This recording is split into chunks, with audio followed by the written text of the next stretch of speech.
ನಾವು 15 ಜನ ಡೆಲ್ಲಿಗೆ ಹೋಗ್ಬೇಕಾಗಿತ್ತು, ತಾವು ಹೋಗಲಿಲ್ಲ. ಡೆಲ್ಲಿಗೆಲ್ಲ ಹೋಗ್ತಾ ಇದ್ರಿ, ಎಲ್ಲ 15 ಜನ ಶಾಸಕರು ಹೋಗ್ಬಿಟ್ಟಿದ್ರು. ಹಂಗೇನು ಪ್ಲ್ಯಾನ್ ಇರಲಿಲ್ಲ. ಏನು ಪ್ಲ್ಯಾನ್ ಇಲ್ಲ. ಈಗ ದುಬೈಗೆ ಹೋಗ್ತಾ ಇದ್ವಿ. ಹೌದು. ಯಾರು ಸರ್? ನಾವು 15 ಜನ. ಯಾರು? ನಮ್ಮ ಸ್ನೇಹಿತರಿಗೆಲ್ಲ ಇದ್ದಾರೆ. ಯಾರ್ಯಾರು ಇದ್ದಾರೆ ಸರ್? ಸಚಿವರು ಇರ್ತಾರೆ ಅದ್ರಲ್ಲಿ, ಸಚಿವರು ಇರ್ತಾರೆ. ಇಲ್ಲ, ನಮ್ಮ ಫ್ರೆಂಡ್ಸ್ ಯಾರಾದ್ದಾರೆ ಶಾಸಕರು ಅಷ್ಟೇ. ದಿನಾಂಕ ನಿಗದಿನ ಆಗಿದೆ. ಯಾವಾಗ ದಿನಾಂಕ ಯಾವಾಗಂತ ಇಲ್ಲ, ಯಾವಾಗ ಟಿಕೆಟ್ ಸಿಗ್ತೈತಿ ಇವಾಗ ಹೋಗೋದು. ಸೊ ಅಧ್ಯಕ್ಷರ ಸ್ಥಾನವನ್ನು ಸತೀಶ್ ಜಾರಕಿಹೊಳಿ ಅವರು ನಿಭಾಯಿಸ್ತಾರೆ. ಸೊ ಅವ್ರಿಗೆ ಕೊಟ್ಟರೆ ಅನುಕೂಲ ಆಗುತ್ತೆ ಅನ್ನುವಂಥದ್ದು ಜನರ ಒತ್ತಾಯ ಇದೆ. ಭಾಳ ಮಂದಿ ಅದಾರು. ಹೆಚ್ಚಿನ ನಾವು ನೋಡಿದಂದ್ರೆ ಸತೀಶ್ ಅಣ್ಣ ಅವ್ರ ಕೆಲಸ ಭಾಳ ಮಾಡ್ತಾ ಇದ್ದಾರೆ ಎಲ್ಲ ಕಡೆ.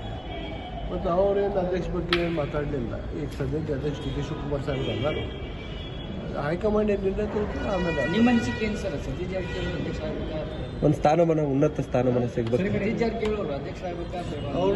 ಅವರು ನಮ್ಮ ಲೀಡರ್ ಅದಾರು.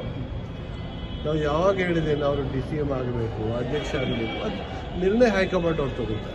ಹೈಕಮಾಂಡ್ ತಗೊಂಡಿದ್ದೀವಿ. ಬಟ್ ನೀವೆಲ್ಲರೂ MLA ಅವ್ರ ಜೊತೆಗಿದ್ದೀರಿ, ನಾವು ಪಾರ್ಟಿ ಜೊತೆ ಯಾವಾಗ ಇದೆ, ಸತೀಶ್ ಎಲ್ಲರ ಜೊತೆಗಿದ್ದೀರಿ. ಸತೀಶ್ ಅಣ್ಣ ಜೊತೆಗೆ ಇದ್ದೀವಿ.